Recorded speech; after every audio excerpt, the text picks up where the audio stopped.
Welcome. We have another lovely IHP video episode. I'm going to read from some of my notes, and I'm going to try and list to you aspects that are of the mind. Now, I'm not a mind expert. I am a person, and I am very much aware of my mind. And as a 5D mystic and enlightenment soul ager person, I've been aware of my mind for a long, long time, since I can remember. But with the knowledge of expansion of consciousness and bringing together the human, spiritual, and spirituality aspects, only recently have I been able to come with a bunch of different pieces of information to support the people who want to move into their integrated mind. And so this is a mind that is whole. I'm going to read from my notes. Daniel Siegel explains they see it through machinery, by the way, through the MRIs and scans. I'm assuming that he's not making it up out of his butt. He's actually a very, very great expert. You can look him up. And the Mindset Institute is where I'm getting my interpersonal neurobiology educational certificate and an attachment lifespan. So those two are still ongoing. And he's awesome. He's awesome, awesome, awesome.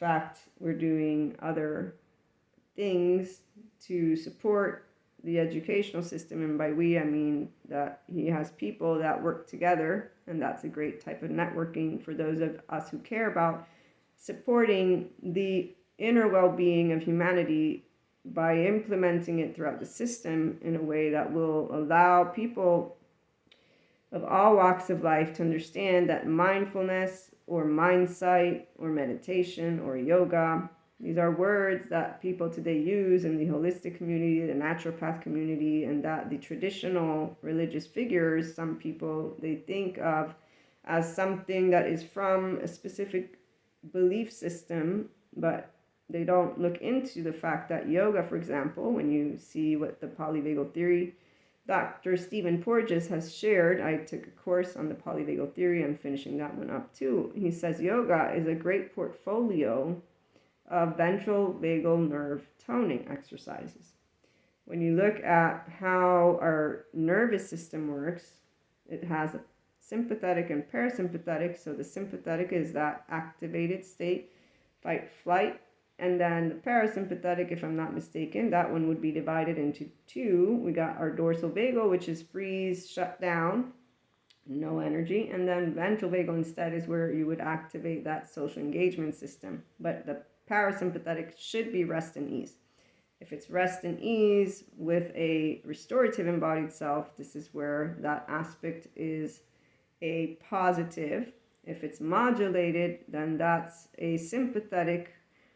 And a sympathetic body type, that would be where there's moments of safety, moments of not with each other. And in fact, I've seen that type of personality when it's dysregulated, and instead there's fatigue and there's distress. And that's actually quite sad, because this is where I've seen patterns of people that are in dysregulated embodied self-life experiences. And all of these individuals who are not moved into a consistent restorative embodied self also have their shame, blame, fault, revenge cycles. There's rumination that takes place, and in fact they're not able to be their own observer, witness, or narrator.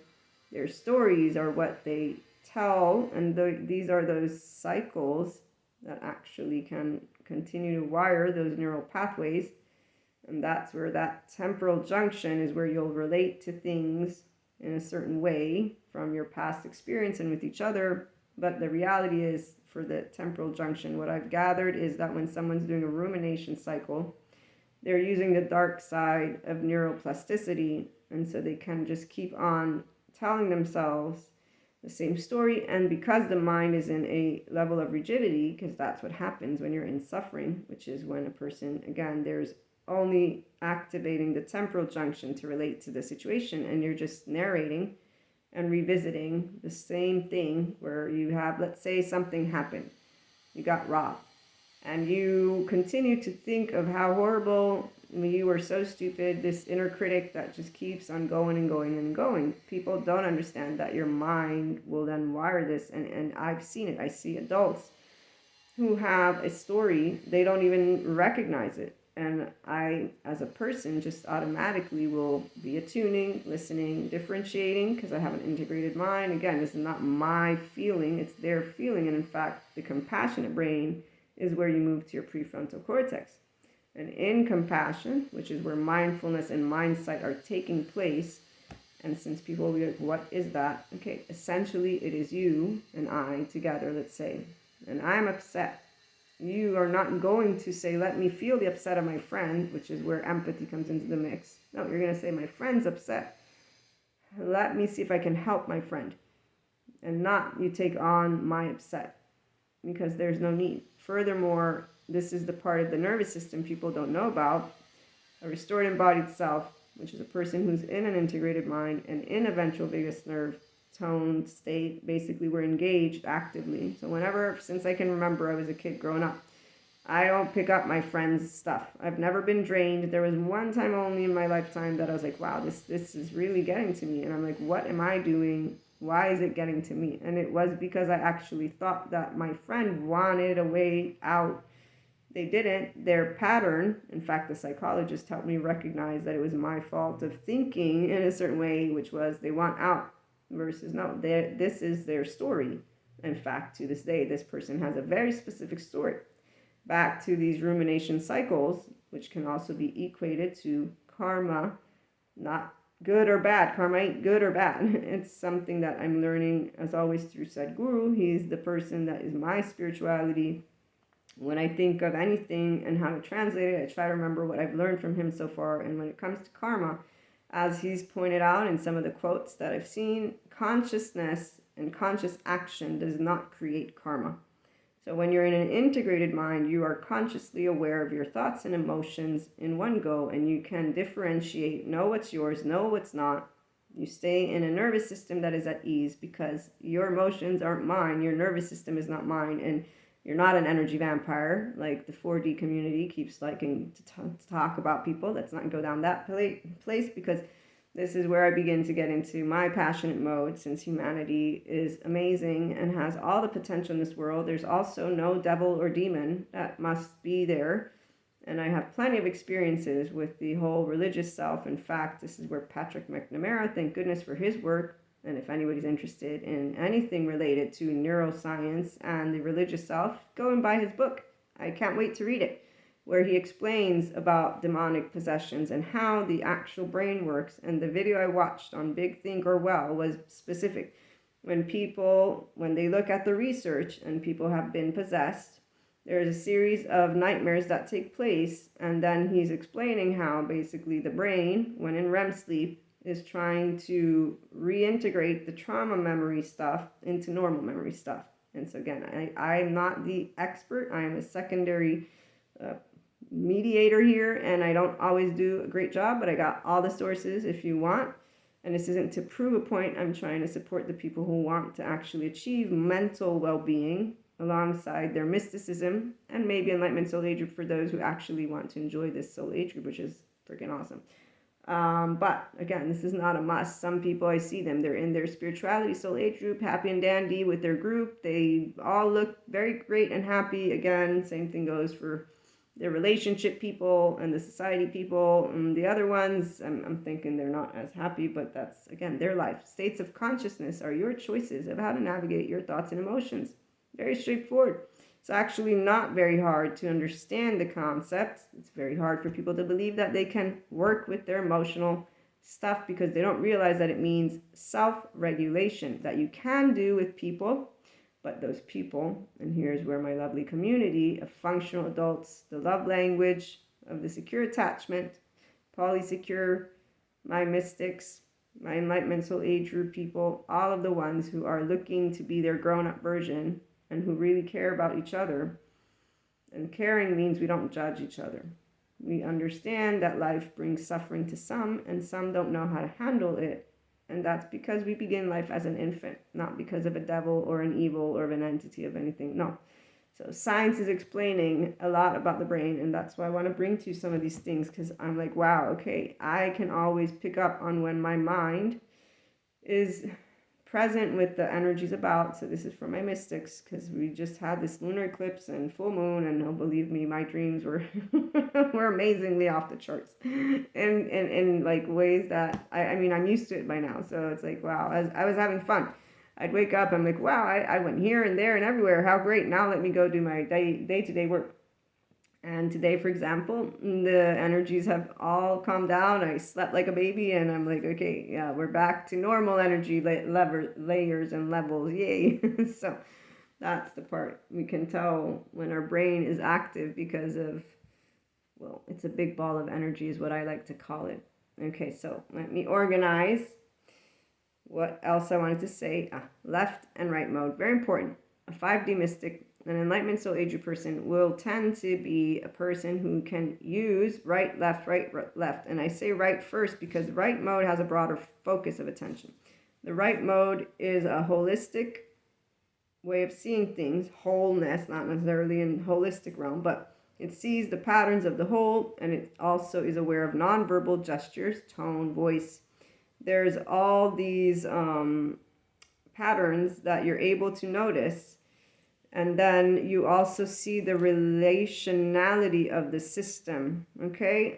This connectivity basically looks at the world through what can be called a system's perspective, the relationality of elements of a system. And I find myself always in that mode. Now, the left mode, on the other hand, is about seeing the mode of a system or its component parts individually.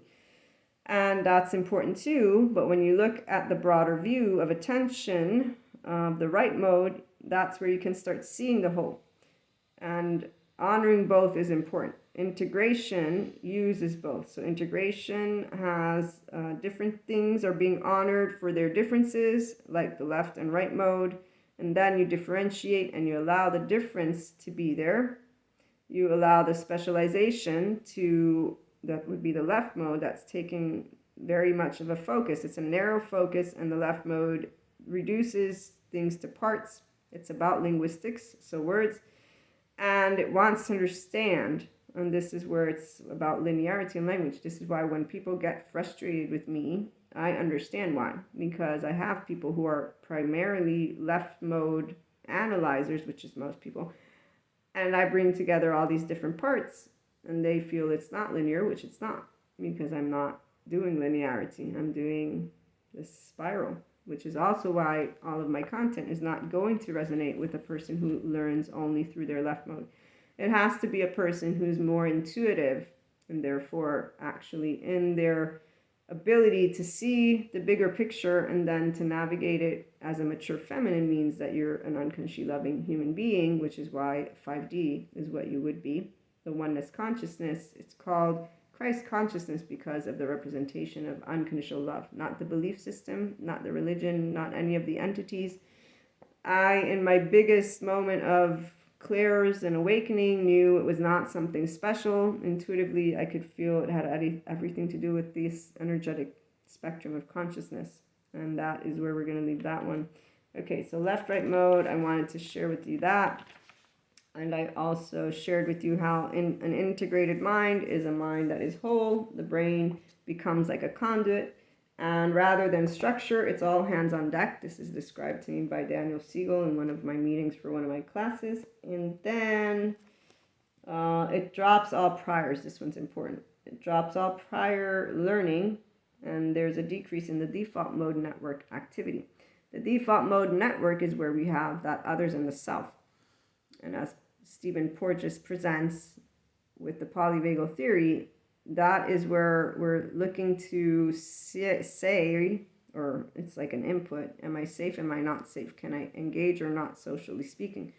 When you hear any spirituality person or spiritual person talking about silence, what yoga does is help you to practice mindfulness. So you're able to put into practice, your brain's like a muscle, this, let me quiet this default mode network. But the next step is what people mostly don't do. That's why they want to hug a tree and not a person, because they don't understand that your body began life as an infant. And if you did not learn how to be in a restorative embodied self, a secure attachment body, I'm going to use these words in my own way, then you will be scouting externally as if there's a threat. And that's why some intuitives, they don't move into full compassion or rational compassion. They don't move out of specific types of situations. They don't master their emotional plane, essentially, because they're not recognizing that their own inner world is actually still reading energy, reading other nervous systems as that infant to try and figure out, how can I get contingent communication from you? How can I get seen? How can I get heard? How can I get those needs that I need? The infant learns how to adapt to the situation. Now, secure attachment people, they still, all of us have these charged states, which are emotions that are frozen in time. People, again, don't all believe in it, so there you go. I'm not going to make it a lesson right now. I want to get to something more important about the flow state today. And yes, this one's not important. So here's what's important. Heather Berlin, this is another Big Think video. This one's on geniuses. Amazing video. Watch it. I think I linked to it. And she talks about the creative mind. And she says, we are breaking down aspects of how the brain works in improvisation. And they do or did experiments or tests on basically jazz and rappers, and they have them play music from improv, and then music from like what is it called, set up a song that's already there. I'm looking through my notes here. What they've noticed is that when a person's improvising, the way the brain works, this is what got her attention. And I don't know who the group she is studying with, but what happens in the brain is that it is highly activated in areas and down activated in others. I'm trying to find my spot. Please bear with me. Okay, so the flow state. The flow state of a person is where, when you're being creative, the part of the brain that down regulates is the part of the brain that actually has a sense of self and self-awareness and self-consciousness. It's turned down. This is the dorsolateral prefrontal cortex. She says it's on the side. Okay, so that is where you will relate to, and this has nothing to do with the default mode network in this moment, okay? So separate that. This is why, again, I'm a right mode person. I just add little bits and pieces. Don't try to allocate it anywhere, because that's not how this is going. This is a little spiral of information. You can rewind and watch me over again, and or reach out and ask me questions. Okay, so this prefrontal cortex is where, if you remember, we will also make decisions. So it's our executive decision maker besides other things. The dorsolateral, though, is where we are aware of ourselves in a way of monitoring our own behavior and ensuring it conforms with social norms. And if you remember, we learned about the orbital cortex and the amygdala. The orbital cortex gives this break. So this is where people who are concerned with what society thinks, they're still using it. The ones of us who instead are in a flow state, we don't. We don't have a concern with what society is going to think. In fact, I love one of Sadhguru's quotes is, spirituality is not about good behavior. It's about doing, I forget what he presents, but it's about caring. So we're not going to do what's popular. We're going to do what is meaningful. And I like to translate Sadhguru because he has wisdom, understanding it humanly speaking, which means it doesn't mean go around throwing shit at each other. No. It means we're able to decrease all on our own this dorsolateral prefrontal cortex. I don't care what society has to say about, like right here, I have plenty of left-brainers like, oh, this lady's full of bullshit. Yes, I'm not for you. I'm not for you.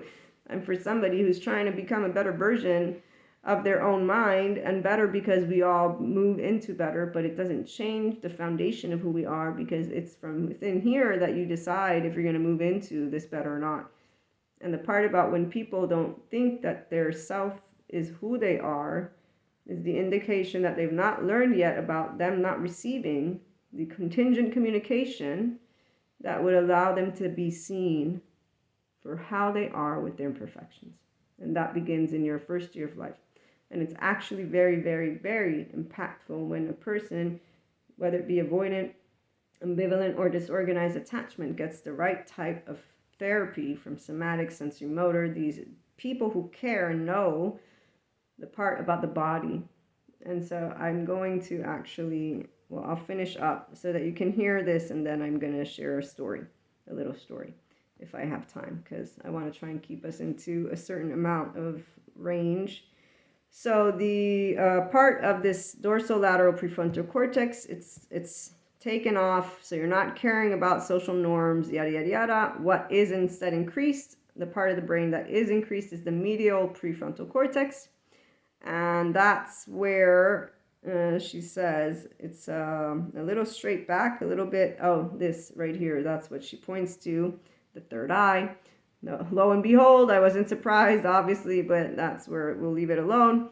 The ideas coming from within, so the ideas are generated internally, the stimulus is independent, and so you're not thinking about what others are thinking, and this is having a sort of free flow of unfiltered information coming from within that is not being inhibited by the dorsolateral prefrontal cortex. You don't have to worry about how do people think about me, feel about me, none of that. It's free flow of information, which is what allows the novel associations to be made.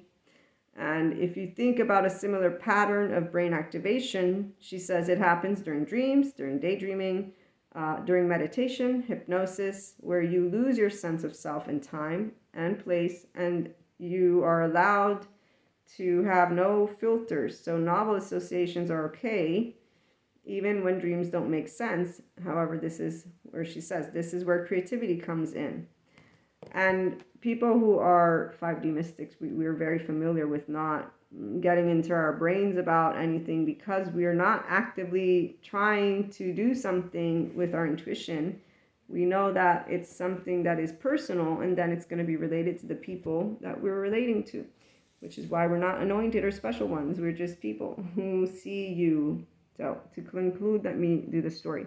And I know that this is a mix of this and that. It's something that is important for me to share with those who do want to move more and more into your enlightenment soul age group potentially, or at the very least, a compassionate mind, because you're already there. So when we can see someone, unconditionally loving them with their imperfections and flaws, the secure attachment people, as that's what we are, we give them the contingent communication that they didn't get. But this is where the emotional overwhelm takes place. However, if a person wants to move into being seen and heard, and in one way, shape, or form knows that they are here to connect with each other, they will naturally allow themselves to continue restoring and or repairing and or expanding their relationships with these people. And this is where you'll see people grow closer together. Obviously, our lovely good therapists are doing a great job at sharing information. I'm trying to share mine as well, and I don't do it in any specific way because I'm here for my 5D mystics and for people who want to move into an integrated mind, not stay only in their left mode or right mode, because this is where the immature feminine doesn't move into their left mode. And I want to close with actually a sentence from, I think, the person who says it is the name that this Sharon Salzberg, I think it's her quote. The healing, she says, is in the return, not in never having wandered to begin with.